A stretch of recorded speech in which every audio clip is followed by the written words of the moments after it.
Welcome to One Chemistry. This is Organic Chemistry series. Daily one question for you.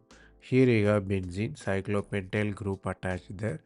In ortho position, you have O-alkyl group with side chain attachment. You reacting with butyl lithium and methyl iodide. You should find what will be the final product. Here you have to learn the new concept which is Ortho Lithiation. It is basically about regioselectivity. The reaction only promote the ortho product, not para or meta, because it is guided by the metal there. Even both O can coordinate with lithium. Here structure is simplified, so lithium coordinates weaken the ortho hydrogen formed as nucleophile.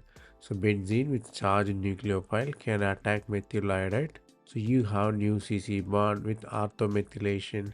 Here you are guiding the incoming product to ortho position. That's why it is called directive methylation. The concept you have to learn here is ortholithiation is regioselective to ortho product.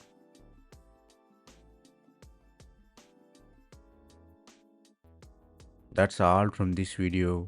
Thanks for watching. If you have any suggestion or feedback, comment below.